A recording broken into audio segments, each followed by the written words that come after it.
A safada é ela, que sabia que ele era casado, sabia que ele tinha família, mesmo assim foi lá e deu em cima dele. Não, amiga, safado, sem vergonha, sem moral, sem caráter. É teu marido, que sabia que tinha você, tinha família e mesmo assim foi lá procurar a rapariga.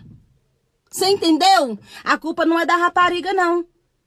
A culpa é dele, que sabia que tinha família, mesmo assim foi se envolver com a rapariga. Aí agora a senhora quer tirar a culpa do safado que tem dentro de casa para colocar na rapariga que tá na rua fazendo o trabalho dela, não foi atrás do seu marido na sua casa. Ele que saiu e foi atrás dela, e agora você quer colocar a culpa nela. E tirar a culpa dele. Pra colocar ele dentro de casa, passar a mãozinha na cabeça e ficar o casal perfeito, mais lindo do ano. Não me tome vergonha.